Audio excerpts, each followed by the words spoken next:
Hey everyone, praise the Lord Jesus Christ. This is Pastor Nick Gentile, and I'm back again with another awesome interview here by God's grace. I'm the founder of Compassion Match, and today on the show, I'm interviewing kidney warrior Shane Blanchard. He has an amazing journey, and he has an amazing story to tell you. He's had an amazing journey, and he has an amazing story to tell you guys. So you'll want to tune into this. Shane is from Oskaloosa, Iowa, and that's where he currently lives. He is a patient at the University of Iowa Organ Transplant Center. He was born with Eagle-Barrett Syndrome, which caused his kidney failure. Now, Eagle-Barrett Syndrome, commonly known as prune belly syndrome, is a rare congenital disorder. The syndrome is characterized by either partial or complete lack of abdominal muscles. So you can imagine how tough life has been for Shane. But he has a strong faith in the Lord, which has helped to sustain him and get him through tough times. He first had end-stage renal disease in 1997, and his brother, thank God, donated a kidney to him. And it did last until 2018. But once again, Shane is in need of generous and compassionate people to come forward and be tested for him to see if they're eligible to be a living donor for him. And he does in-home peritoneal dialysis. Now, Shane he's the first person I've interviewed that is a universal recipient. He is the blood type AB positive, and his date of birth is March 3rd. Oh, I'm sorry. I have the wrong date here. I'm sorry. Let me get that. I thought I had everything good. Well, you see it on the screen. It's August 28th, 1974. I apologize for that. That's someone else's date of birth, but thank God I have it on the screen. So praise God for that. Now, Shane is married to his wife, Rochelle, and works as an area manager for a group of car dealerships. He's been in the car business for 24 years and is a manager for the last 21 years. 21 of those years, he has been a manager. That's awesome. He loves his dog, and he loves to volunteer. And he started an awesome nonprofit called Midwest Kidney Warriors. After he receives his living kidney, he plans on working very hard with his nonprofit, going real hard with it. And in the description section, you'll find a link for the website of his nonprofit. So make sure to check it out and support the work that he's doing to help people who are in his position also get a living kidney. Now, he has limitations, as you would expect for someone with his health condition. He does get tired and worn out pretty easily, and he has to pace himself throughout the day. But in light of his condition, that's pretty amazing that he's working and he's all these activities, and he has a pretty full life from everything I understand, which is awesome. So ultimately, again, Shane needs generous and compassionate people to come forward and get tested for him to see if they're eligible to be a living donor to save his life.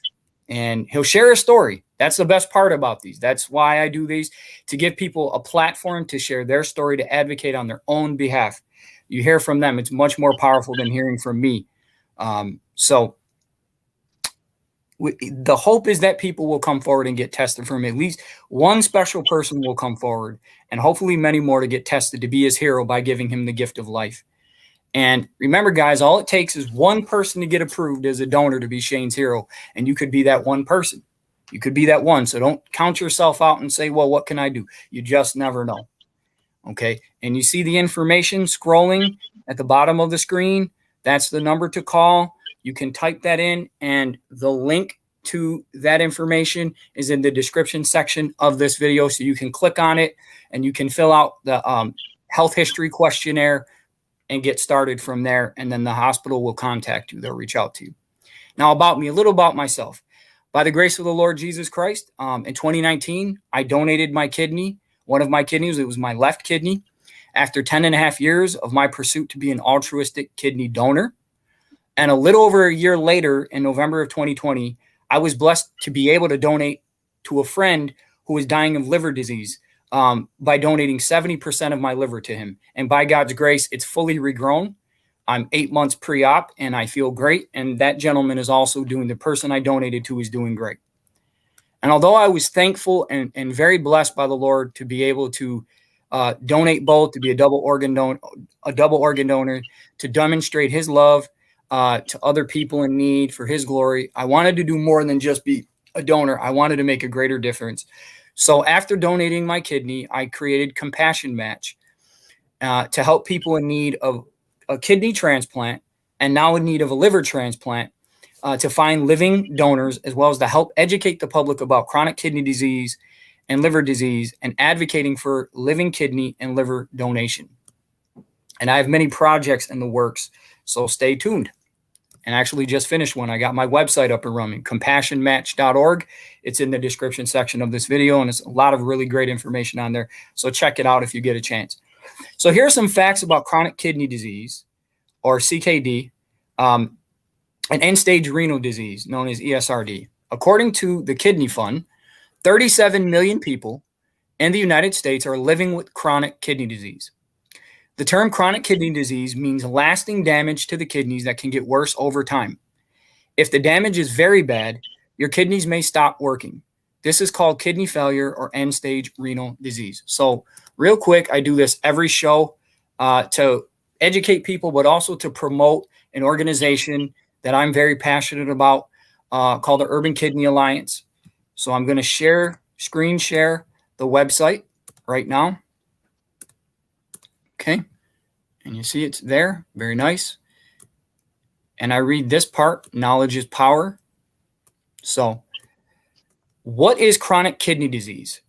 Chronic kidney disease, or CKD, is a serious and growing public health problem in the United States.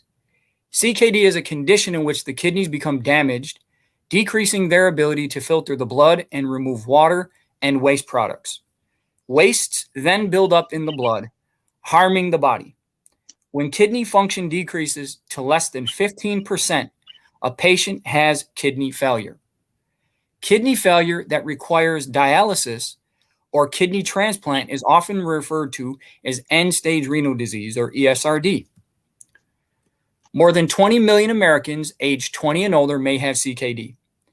Although CKD is common, many Americans with the key risk factors, diabetes and high blood pressure or hypertension, do not know they are at risk. In addition, the rising rates of diabetes and obesity will continue to fuel its growth, as both conditions increase the risk of developing CKD and speed its progression. And it goes on from there about therapies that exist to significantly slow the progression of CKD. I want you to check this out.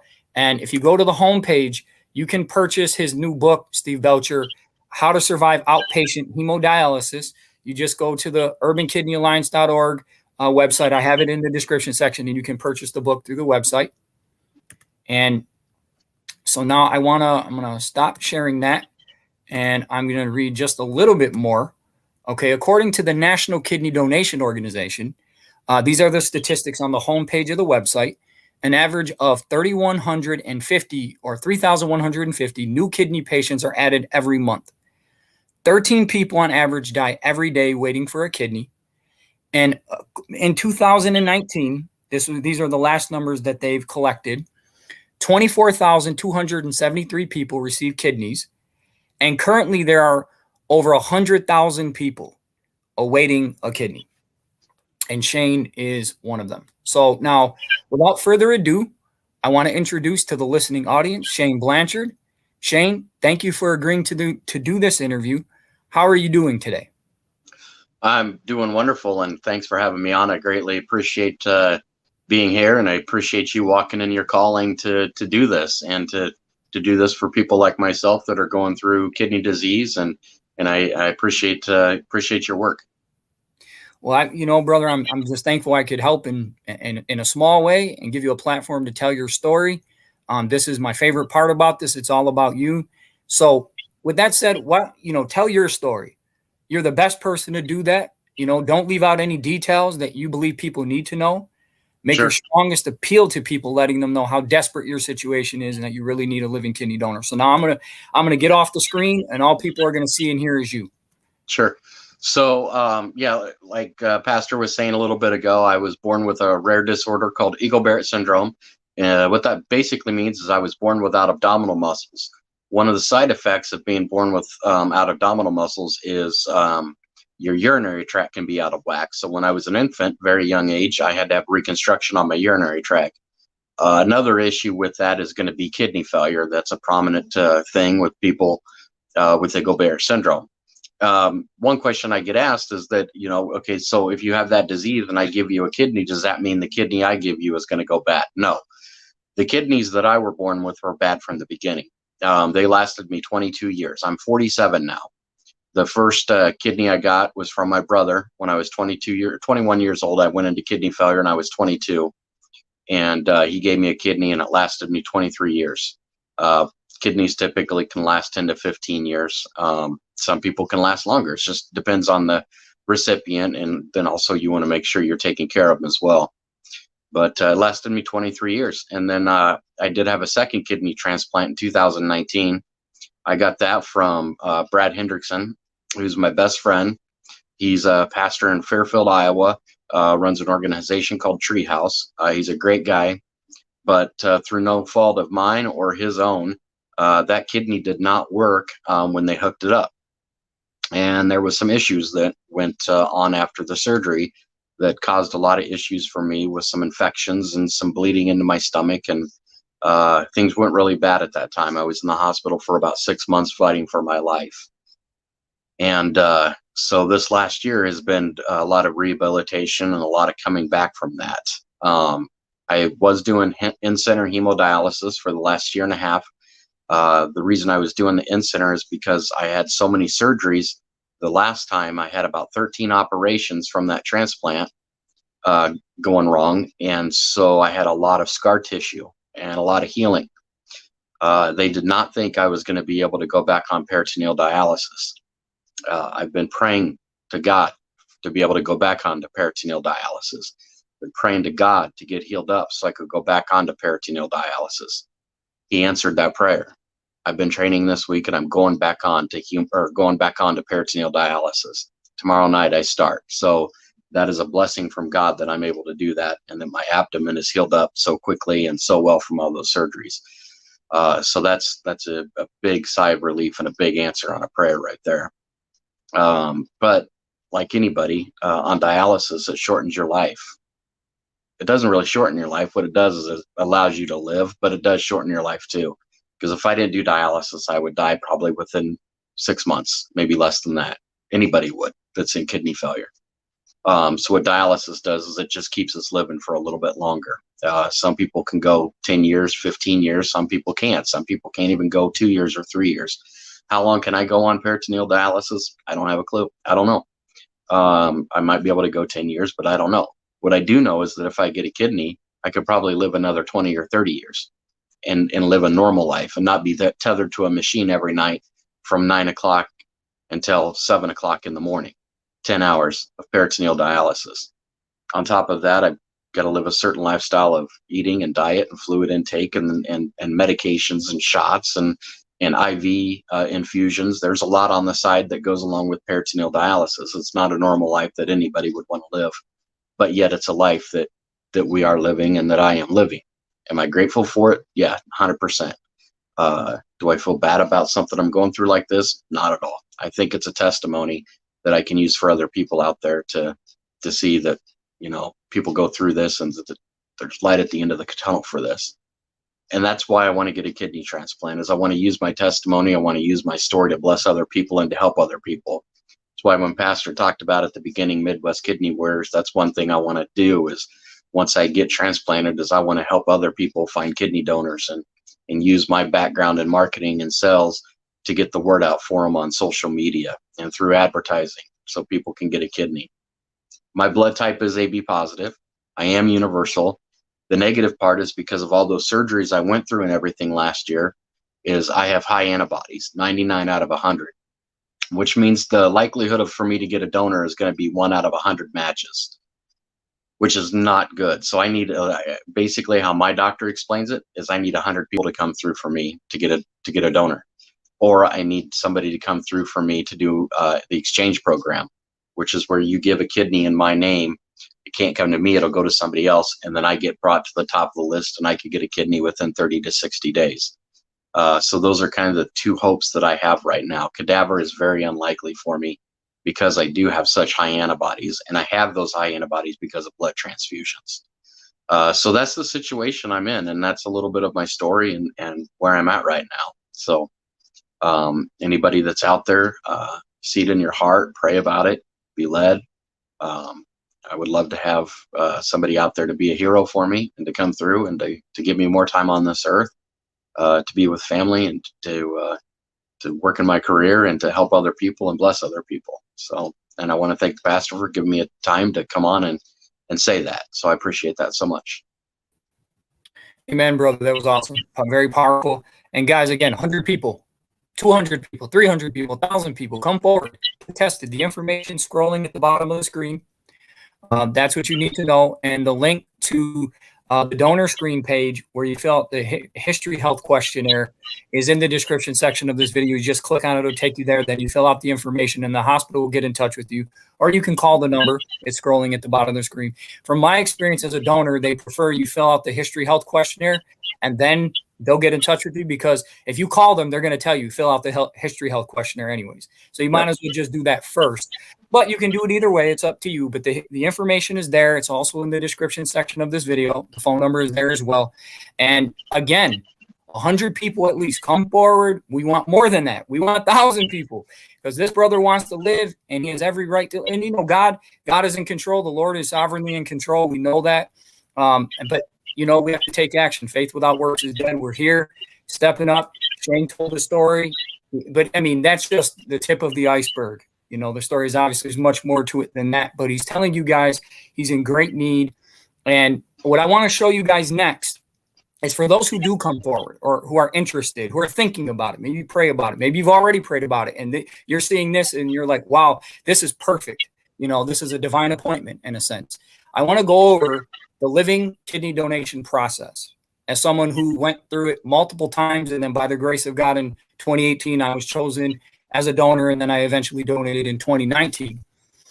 For those who are curious about the process, again, this is about education. This is an educational show as well, as much as I can provide education within a reasonable time frame. Okay, because I don't want to keep people all day, but this is very, very important. So I'm going to share this page. Yeah, this is my go-to page from the American Kidney Fund. I want to make sure everything is good. Yep. So I'm going to read this information. The link to it is in the description section. You guys can check it out yourself. But I'm going to read this, and I typically have read the first and the third portion, the first and third sections, but I'm going to read all three because I think it's essential that I start touching on the benefits and risks. I haven't wanted to read the whole thing because I'm trying to get things done within a reasonable time frame, and I always encourage people to read this for themselves, to go over it multiple times, because when I read it, you may miss certain things, but I'm going to read the whole thing. Okay, so starting here. Says, now this says nearly 100,000 people, but according to the National Kidney Donation Organization, there's over 100,000, but let's say 100,000 people are on the waiting list for a kidney transplant. Many more people are waiting for a kidney than for all other organs combined. Unfortunately, the number of people waiting for kidneys is much larger than the number of available kidneys from living and deceased donors. And you can save a life by being a kidney donor. Okay. So it starts with this. If you have two healthy kidneys, you may be able to donate one of your kidneys to enhance or save someone else's life. Both you and the recipient of your kidney, the person who got your kidney, can live with just one healthy kidney, and I'm a living testament to that. If you are interested in living kidney donation, you contact, and this is what I was telling you guys to do before, encouraging you to do this before, contact the transplant center where a transplant candidate is registered. You'll need to have an evaluation at the transplant center to make sure that you are a good match for the person you want to donate to and that you are healthy enough to donate. And if you are a match, healthy and willing to donate, you and the recipient can schedule the transplant at a time that works best for both of you. That's if you're directly compatible and you can directly donate to Shane. And if you're not a match for the intended recipient, and again, he is a universal recipient, so he can receive from every blood type. But like you said, the antibodies, there's tissue typing and antibodies and other things involved in the process besides just blood type compatibility. So, but if you're not a match, if you're not a match for some other reason, but still want to donate, your kidney so that the recipient can receive a kidney that is a match. Like Shane was talking about before, paired kidney exchange may be an option for you. And we're going to be touching on that after this. This is a good video that I would encourage you guys to check out, the benefits of living kidney donation. Okay. And it goes into another way to donate a kidney while you are alive is to give a kidney to someone you do not necessarily know. That's what I did. This is called living non-directed donation or altruistic kidney donation, where you donate to someone. And I still haven't met the person I donated to, but I know that it is a man. I was told that, but I wasn't given any other details. Even though I reached out to him, he has yet to respond, but it doesn't matter. I praise God for allowing me to do it. If you are interested in donating a kidney to someone you do not know, the transplant center might ask you to donate a kidney when you are a match for someone who is waiting for a kidney in your area, or as part of kidney paired donation. You will never be forced to donate. And they'll ask you that over and over again throughout the process. Are you being forced? Are you being coerced? Are you being paid? Of course, it's illegal to get paid to donate an organ or to, give an organ. So not only will you go to prison, you'll pay a hefty fine. So you'll never be forced, and they will ask you that all throughout the process. So here are the benefits and the risks, okay? There is no doubt that being a living donor is a huge benefit to the recipient or the person who gets your kidney. Recipients of a living donor kidney usually live longer, healthier lives compared to those who receive a deceased donor kidney, a kidney from someone who has just died. It is important to recognize there can be benefits to the donor as well. Some of these are saving the life of another person, giving a renewed and improved quality of life to another person, greater understanding of your own health or health conditions. And now here are the risks. As a kidney donor, let me highlight the whole thing. As a kidney donor, your risk of having kidney failure later in your life is not any higher than it is for someone in the general population of a similar age, sex, or race. On average, donors have 25 to 35% permanent loss of kidney function after surgery. But what I've learned is that even with one kidney, you have more than enough kidney function to last the rest of your life, as long as you eat healthy, you exercise, your fluid intake is sufficient, you get the right amount of sleep. Do what you did before you donated. If you were healthy enough to donate because you took care of yourself and you had no health conditions, continue to do that after you donate. If you, by God's grace, you're blessed to donate to Shane. It is important to recognize that there are risks with any type of surgery, which the transplant team will explain to you in detail, and they do get very detailed. Some of these include pain, feeling tired, hernia, blood clots, pneumonia, nerve injury, bowel obstruction. And for me, it was the gas buildup immediately following the surgery, but that went away after a couple of days. They'll ask you after a day, this is at least my experience, and this is the experience of other people that I'm aware of. They'll ask you after a day, do you feel well enough to be discharged? If I were you, I would say if you're blessed to donate to Shane, or you're able to be paired with him in the paired kidney exchange program, and you donate to someone else so he can get a kidney from the other person who's a part of that group who's able to donate to him, who's compatible with him, I would suggest staying in the hospital for 2 or 3 days and telling the person you speak to, I'd like to stay in for an extra day. And then even after that, if you're not sure, stay in for a third day. They typically want you discharged within 3 days as a donor. But they asked me after 1 day. I said yes, because I was drugged up. I felt really good. I felt confident. I donated through Georgetown University Hospital in Washington, D.C., which is hundreds of miles away from where I live. So I wasn't discharged to my house. I was discharged to an apartment that the hospital allowed me to stay in for the 2 weeks that I was rehabbing in DC. And I felt great. My pain level in the hospital before I was discharged was like a 4. So I was like, I can handle this. Well, by the time I took a cab and got back to the apartment, I was in excruciating pain. And it lasted for a couple of days, but that was my fault for being discharged after a day, even though I didn't know any better, So after a couple of days, I had someone who was in the area, a friend of mine and the hospital will most likely require that you have someone, if you're coming out of town, right? If you're not being discharged back to your house, and even if you're discharged back to your house, say you're in Iowa as well, in Oskaloosa, you're gonna need to have someone there to help take care of you, and they want to make sure you have someone to take care of you, especially if you're coming from out of town. They want someone there in the area with you. So that was the case with me. I had a friend who lived in the Maryland area, So she drove to where I was. She took care of me for a couple days, and she brought me some over-the-counter laxatives, which allowed for the gas to be released from my body to be expelled. But that was the main pain. It wasn't the surgical pain or the incision pain. There really wasn't much of that. It was the gas buildup. But if you were to stay in the hospital for 2 or 3 days, you wouldn't deal with the same situation. So just to forewarn you, that's something you want to know ahead of time. If you are chosen to donate and you decide to go through with it, it's just good to have this kind of knowledge, because they didn't really emphasize the gas pain. They talked more about the incision pain during the orientation and the education process. So I'm giving you a heads up.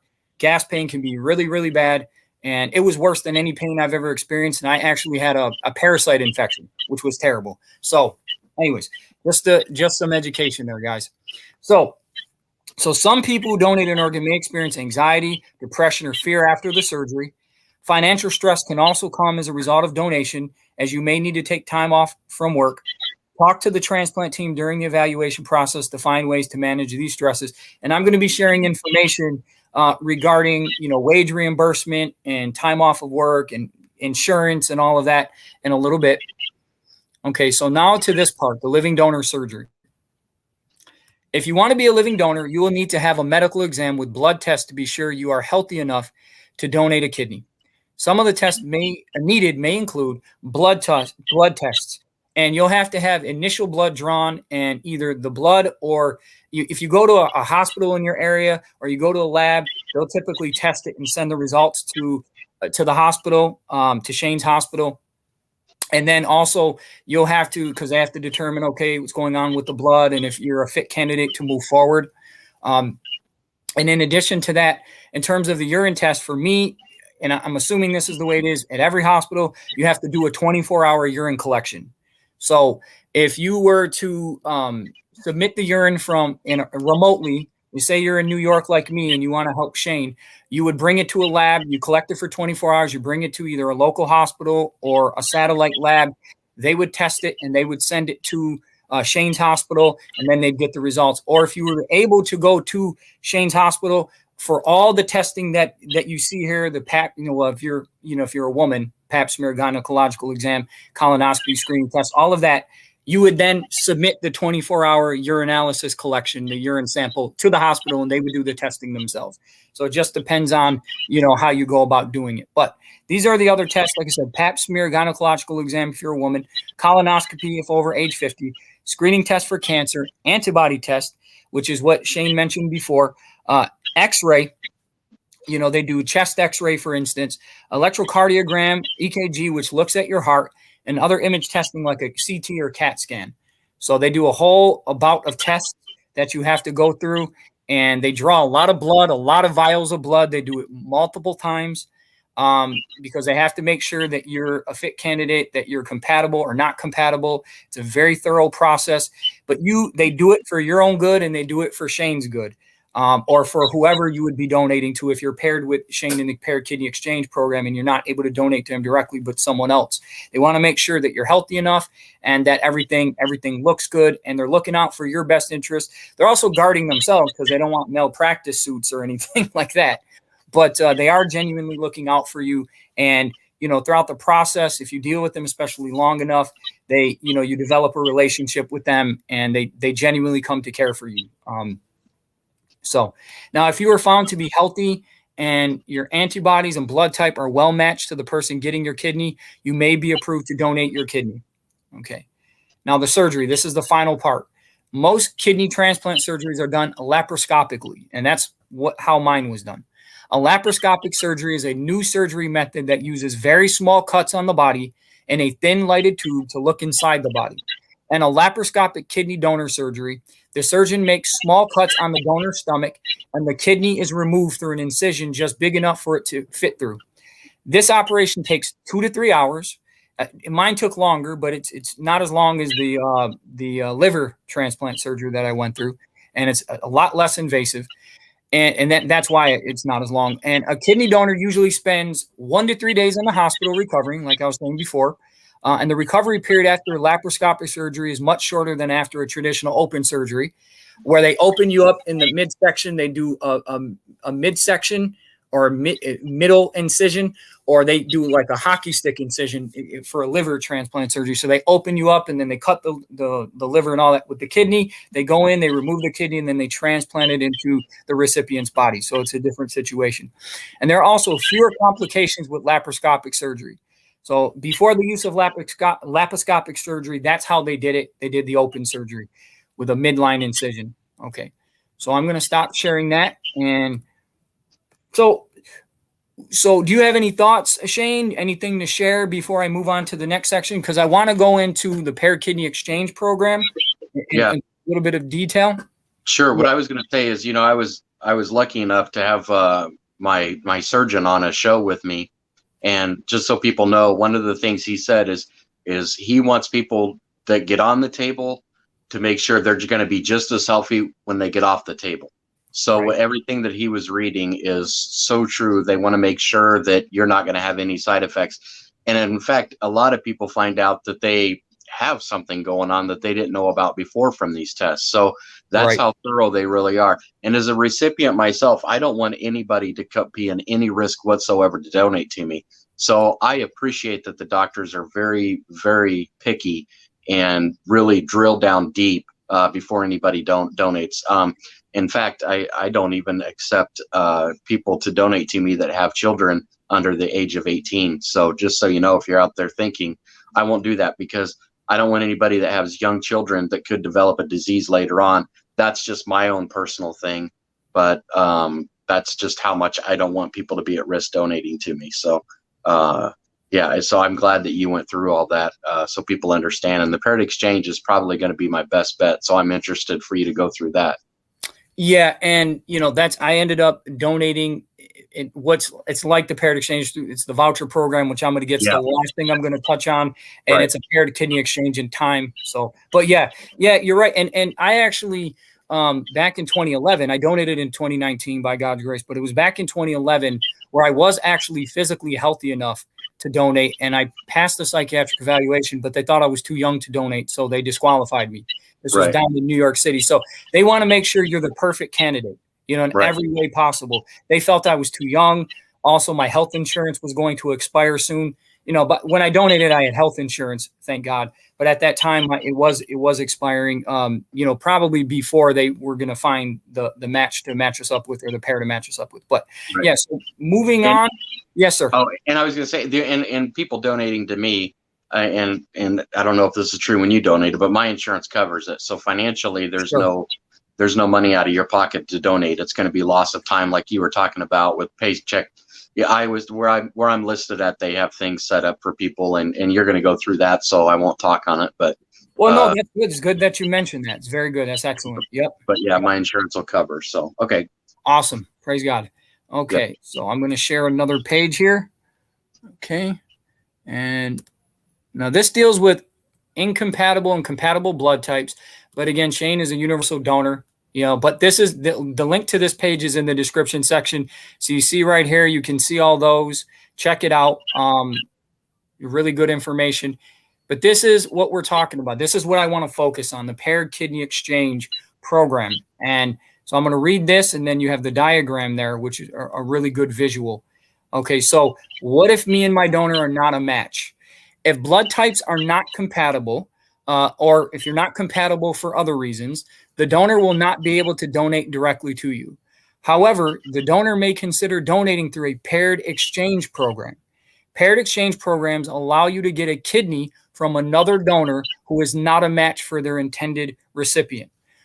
Paired exchange involves 2 living donors and 2 recipients. If the recipient from one pair is compatible with the donor from the other pair and vice versa, the transplant center may arrange for a swap for 2 simultaneous transplants to take place. This allows 2 transplant candidates to receive organs and 2 donors to give organs, though the original recipient/donor pairs were unable to do so with each other. So this is a good visual. So let's take, even though 3 of them look like women and 1 is a man, let's say that this is Shane. He's a recipient. And you can't donate to him directly, but you're healthy enough to donate. So you get paired with him. They're going to look for another 2 people to match you up with. And you donate to that recipient from the other group, and the donor from the other group would donate to Shane. And this is what it looks like. It's a cross match. So you want to check out the rest of the information on here. And I'll read this part right here. Both donors and candidates are carefully evaluated and tested medically and psychologically. And again, it's the physical test, but they give you an intense psychiatric evaluation. I've been submitted to probably like 5 of them by now. I've passed all 5, thank God. But they want to make sure, they want to find out what your motive is, why you're doing it. Are you being forced? Like I said before, are you being coerced? Are you being paid? You know, there are people that have donated and then committed suicide. So they want to make sure your intentions are good, you understand the risks, that you're well informed about the process. And if everything checks out, if you're doing it honestly and you're not going to kill yourself afterwards, which most people are not doing that. But I'm just saying, I've been told that by coordinators, and even psychiatrists, that there are people who have donated and that was like the last thing they wanted to do before they left the earth. So they want to make sure you're not one of those people. Okay. And typically they can pick up on mental issues, trouble, you know, they read between the lines, they can pick up on stuff like that. So anyways, I'm sure you're not one of those people. So yeah, both donors and candidates are carefully evaluated and tested medically and psychologically to assure that the benefits outweigh the risks. It is important for both surgeries to be scheduled for the same time in case either donor changes their mind at the time of the surgery. Surgeries can take place at the same or different hospitals. It can be advantageous if the surgeries take place at the same hospital, though. This may mean extra costs of travel and housing for one couple. So the link to this is in the description section of the video. And I'm going to stop sharing that. And I'm going to share one more page related to this to give you more information about the paired kidney exchange program, what it entails. Okay. Just find that. There we go. Okay. So this is on, I read information from this website before, the National Kidney Donation Organization, which I became a member of today, which is great. But this is more of the same information. The link is in the description section. You know, have you heard of a paired match? Excuse me. And it says, so right here, you'll see this. Okay. Have you been unable to donate to a loved one because your blood types or antigens are incompatible? And then it goes from there. Okay. So then blood type incompatible, the information there. Kidney swap, I've already described what that is. It's the cross match, and you can read the information there. And then complex cases, how pairs match, how long will it take, how does the operation work, and you can, you know, contact them. And I'll show you the home page, not the front page, but the home page here. Again, advocating for living kidney donors. And these are the facts that I read, the statistics that I read at the beginning in the intro. Right there, you see that. And so there's a lot of really good information on this website. And I know the guy who started this, Ned Brooks, he's a good man. But you scroll down, you'll find all this really good information. Okay, let me see, where do I want to? And this is a good video. I have it on the Compassion Match Facebook page. This is pinned at the top, having your donor find you. So it's a video on, if you're a recipient, you're a future kidney recipient, what you can do to improve your chances of finding a living kidney donor. So you want to check that out as well. That's on the Compassion Match Facebook page, and the link to that is in the description section of this video. Okay, so the final page, I believe, yeah, this would be the final page I'm going to share. Oh, I know. I'm going to share this, and then I'm going to share my website, and then that's all I'm going to share. But this is about what's called the voucher program, and this is how I ended up donating. This is an awesome program, which not a lot of people know about, and that's why I like to raise awareness about it, because I didn't know about it until right before I donated. And this is an awesome program. So let me share the page to this. Okay. Very nice. And this website is the National Kidney Registry website. Awesome organization. And I'll just read this information. Okay. So the National Kidney Registry, NKR voucher program, allows a living kidney donor to choose the most convenient time frame for their kidney donation surgery and provide one or more vouchers to people who can then be prioritized to receive a living donor kidney through the National Kidney Registry if or when they needed transplant. So the voucher donation is generally referred to as a paired exchange separated in time and allows donors to overcome chronological incompatibility. Okay. So the voucher you would be looking to get to help Shane, if that's the route you were to go, would be the standard voucher. And the standard voucher is utilized when a family member or friend is expected to need a kidney transplant within a year, and the donor would like to donate sooner rather than later. That person can receive a voucher for a future transplant. The standard voucher is generally utilized when the donor is ready to donate, but has a time frame limitation, and the patient cannot be transplanted during that limited time frame. And remote donation, which allows donors to avoid traveling, to a distant transplant center to undergo their donor surgery, is available to all standard voucher donors. And you can learn more about the program by clicking on this link right now, right there on the page. And there's a lot of great information on this website. Check it out. They've redone the website. It's a lot different than it was before, but they have all kinds of great information. I'm going to have to familiarize myself with the new format. But any questions you have about, and I'm going to have this, actually, you know what? Let me see.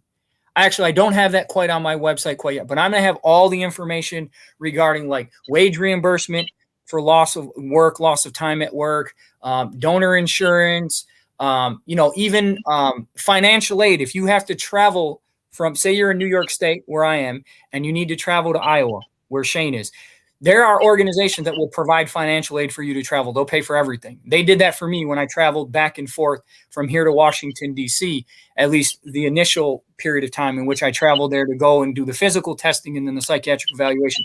They paid for my train ticket for the first trip and my plane ticket for the second trip. They paid all taxi fare, and they paid for my hotel room. And I stayed in nice hotels both times.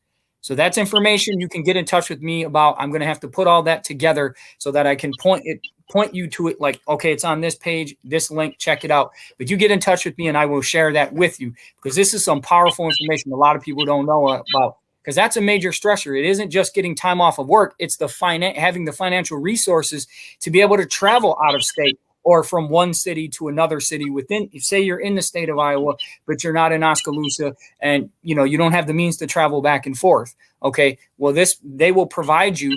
And it does come down to, it would come down to Shane's, how much money he makes and how much money you make.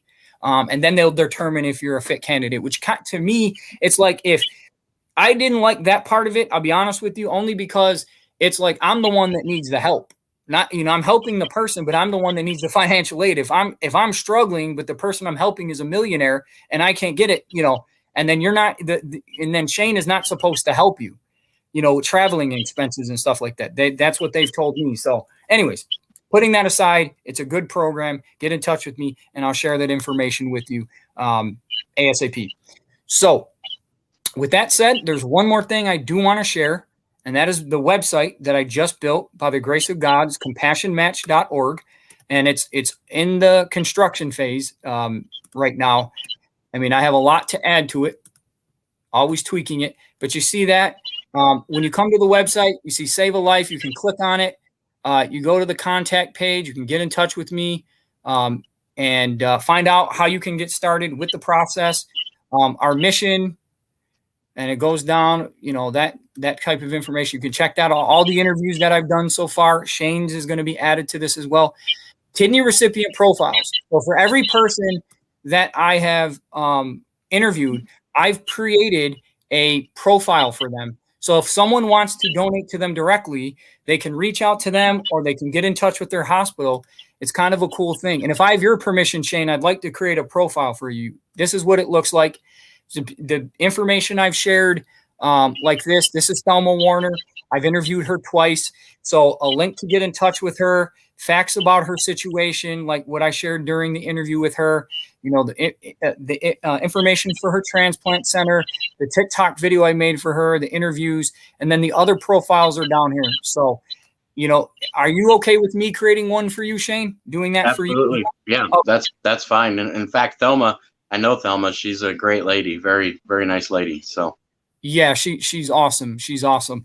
And I'm going to be creating a link for people. I got to touch that up. So this is under construction, but again, you can, when I put this together for Shane, all of the information I shared will be here, and the contact information for his hospital. And again, it's scrolling at the bottom of the screen. You can call the number, or you can, type in that link in the URL bar, and you can go there and you can fill out the health history questionnaire, or you can click on it in the description section of this video. And you're better off doing that than calling them first, because if you call them and you talk to them, they're going to tell you to fill out the form. But if you wanted to talk to them first, because you have some questions, you can do that. So the information is there. It's in the description section. Again, 100 people at least. We need you to come forward, get tested for Shane, get, 200, 300, 500, 1,000 people. We need as many people as possible to come forward and get tested for Shane to increase his chances of getting a living kidney from a living kidney donor.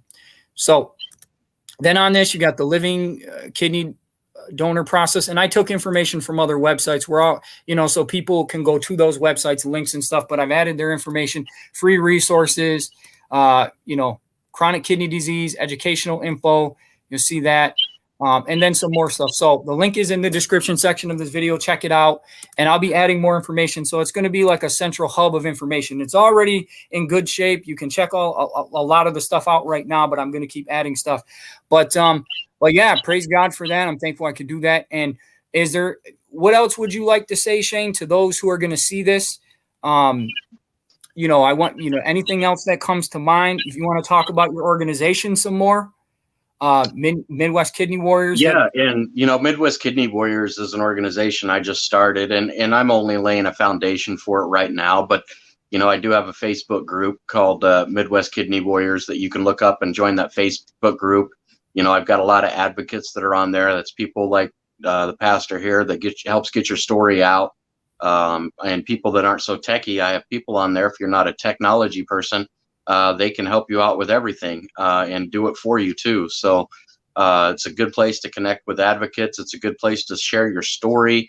It's a good place just for people that are going through in hemodialysis, in-home hemodialysis, or home peritoneal dialysis. We're all there. We can talk together. If you got questions, you can just go on and throw questions up and communicate back and forth. That's what's nice about it. And then I have a website too. That's MidwestKidneyWarriors.com. It's basically right now just a landing page that kind of gives a little information on the vision and what we're going to be working towards, and that's going to be helping people to find donors. And we'll have some educational stuff on there too. So we'll kind of have a little bit of mix of everything on there. So I'm excited about it. I haven't gone full bore with it, but I will when I can. So yeah, check that out. And if there's anyone out there willing to donate or wants to donate to me, just pray about it, and I hope you're led. And I know I'd greatly appreciate it. So, and guys, that's the website right there. Yep. The Midwest Kidney Warriors website. Check it out. There's a link to it in the description section. Support what Shane is doing. And if you could go down, I was going to ask you, I've got partners on there. Just go down towards the bottom. Yeah. And I would like to add you into my partners. Since you're putting on your website, I would like to put Compassion Match on there as one of my partners as well. So absolutely. That'd be awesome. We're all in this together, and we're all got the same goal. So right. And you can get a shirt, guys. You can purchase a shirt there. Yeah, I've got all kinds of t-shirts and stuff. Yep. Great. Yep. Wonderful guys. The Brown brothers. I see Jeff Brown there, and Hope with Jonathan, and the Warriors Quest Show, Jared Brown, and Kidney Solutions. Yep. Awesome. And Steve Belcher. Do you know Steve? I don't think I've ever had the opportunity to meet Steve yet. I know he's a friend of mine on Facebook, and I know I've seen him around with other things, but we've never really had an opportunity to talk. I'd love to meet the guy. It looks like he does a lot of great things out there. So yeah, and I'll talk to him about having you on his show. That would be great. And then you could talk to him about adding him as a partner, because the work he's doing is awesome. And love to. Definitely. So guys, this is really it. All the links are in the description section. Every page I shared, my website. Oh, this is another one last page that I want to share. Okay. Let's see. Did I have it on here? Okay, no, I'm going to add it. I did have it, but I'm going to real quick. Bear with me. Okay, boom. Okay, there we go. I'm going to share this. Now, this is Shane's kidney blog. Shane needs a kidney donor, and the link to this is in the description. I did provide a link to this in the description section of this video. You can see the information on the side panel there. And then you see, just scroll down and take a look at it, and share it. And you can contact Shane through this page. Is that okay, Shane, if people reach out to you through it? Yeah, definitely. Yeah, it's pretty easy. Just go up to your hourglass and type in Shane needs a kidney, then you'll go right to it. Right. There you go. And again, the link is in the description section. So take good. a look at that. That works. Yep. Take a look at that. Check that out. And, if you can't donate, share it. Get his campaign out to people. Even if say you got hypertension, you got diabetes, 1, 2, whatever. If you have a condition that disqualifies you or precludes you from even getting tested, or there's no shot, share his campaign. Share this interview. Share the kidney page, the kidney blog, and share the Midwest Kidney Warriors website. But get the word out. Let's get this spread this as far and wide on social media as we can, because again, he needs as many people to come forward. So one more time, Shane, explain why you need even more people than maybe the average person. For people who may tune in to the end of this and didn't see it when you said it before, why do you need more people to come forward and get tested for you? Well, it's because over a year ago, I was in the hospital and I had a bacteria infection in my blood from the surgery. And so because of that, I was leaking into my stomach, and they had to pump that out. And so I had to have blood transfusions. I actually had 7 transfusions in total. That gave me high antibodies. They call it a PRA panel. But when you get tested, we have to match up on antibodies, and mine are 99 out of 100. My doctor said because of that, it's like 1 person out of 100 is my chance of finding somebody. So I literally need over 100 people to come forward to find my match. So that's why. There you go, guys. So let's have 1,000 people come forward. Let's shoot for that. So any last words, Shane, before we end the interview? No, I greatly appreciate this. And like I said in the beginning, I appreciate you walking in a calling to do these shows and get the word out and to do this. I greatly appreciate it. So thank you. Yep. Well, thank you, brother, for coming on the show. Thank you guys and telling your story. It's an amazing story. You've had an amazing journey. Praise God for you still being here. And I know by God, I believe in faith in Jesus' name, you're going to get a kidney and you're going to live a long life, as the Lord tarries. Yep. But praise God. So guys, share this interview. Check out all the links.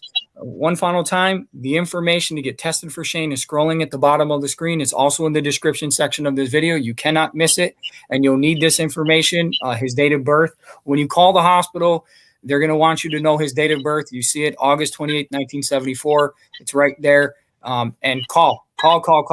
So praise God. Have a wonderful day, guys. A wonderful night, wherever you are, wherever you see this. God bless you, and take care. Okay.